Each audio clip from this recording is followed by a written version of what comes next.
বিদ্যালয় গৃহ নিৰ্মাণত বৃহৎ কেলেংকাৰী শ্ৰেণীকোঠাত মেলিছে বৃহৎ বৃহৎ ফাঁদ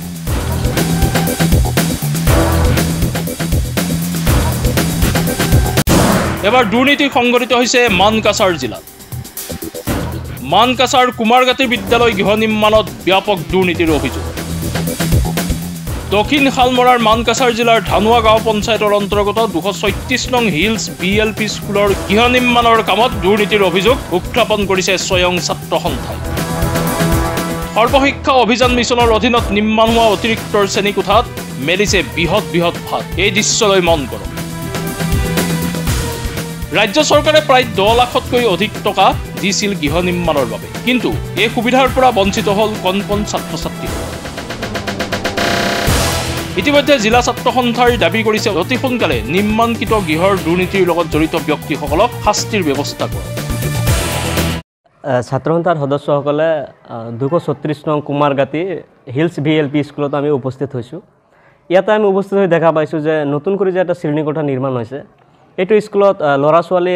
এইটো বেছি হোৱাৰ কাৰণে চৰকাৰে এখন নতুনকৈ যেটো ঘৰ নিৰ্মাণ কৰিবলৈ দিছে এইটো যেটো ঘৰ নিৰ্মাণ কৰিছে এইটো সামগ্ৰীবোৰ যে নিম্নমানৰ ইউজ কৰিছে যত আপোনাৰ টাইপিং ভীম যত 16 ৰড দিব লাগে তাতে অকল 8 ৰ দিছে সেইকাৰণে ঘৰটো লোট লোৱা নাই ঘৰটো ক্ৰেক হৈ গৈছে আৰু কেতিয়াবা জহিক হৈ যাব পাৰে তো এইটো এনেকুৱা যে নিৰ্মাণ কৰিছে এইটো কামটো আপোনাৰ 8 মাহ হল এইটো কামটো বন্ধ ৰাখিছে কিন্তু পইচাটো যে সম্পূৰ্ণৰূপে যে উঠাই আমাৰ স্কুলৰ প্ৰধান শিক্ষকে জনাইছে যে 10 লাখ টকা পুৰা উঠাই কমিটিক দিছে কিন্তু কমিটিয়ে আৰু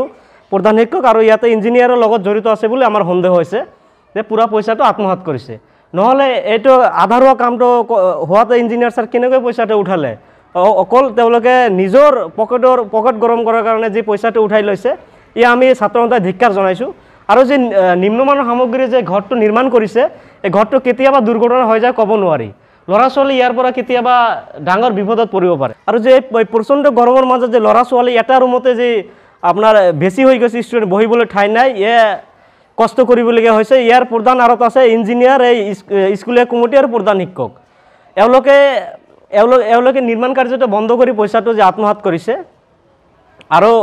আমাৰ এই ঘৰটো যে যেতিয়া বনাইছে বনৰ সময়ত যেতিয়া পাহাৰীয়া মাটি টেষ্ট কৰিবলৈ ইঞ্জিনিয়াৰে এইবোৰ অকল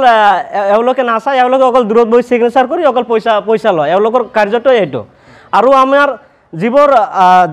এই ডিষ্ট্ৰিক্টত যিবোৰ দুৰ্নীতি হৈ আছে সকলোবোৰ আৰতে চৰকাৰী এজন নহয় অফিচাৰ আছে ইমান হাওক কোত পালে যে চৰকাৰী তেওঁলোকক যে চৰকাৰী যে স্যালাৰি দিয়াৰ উপৰি তেওঁলোকক এক্সট্ৰা ইনকাম লাগে নেকি যে অবৈধ কামতো গোটেইবোৰতে তেওঁলোকে যে সিগনেচাৰ কৰি যে পইচা উঠাই ভাগ কৰি লয় এই আমি ধিক্কাৰ জনাইছো আৰু আমি সংবাদ মাধ্যমৰ জৰিয়তে আমাৰ জিলা আয়ুক্ত মহোদয়ক আমি অনুৰোধ কৰিছো যে আমাৰ এই দুৰ্নীতিৰ আৰত যোনজন ব্যক্তি জড়িত হৈ আছে তেওঁলোকক উচিত শাস্তি প্ৰদান কৰিব লাগে আৰু যে আমাৰ নিৰ্মাণ কাৰ্য যে 10 লাখ টকা আছে এইটো টকাৰে ঘৰটো সম্পূৰ্ণৰূপে নিৰ্মাণ কৰিব লাগে হাতচিঙিৰ মাৰিৰ পৰা ৰুমিয়ৰ মেহেৰিৰ সহযোগত news desk report my news any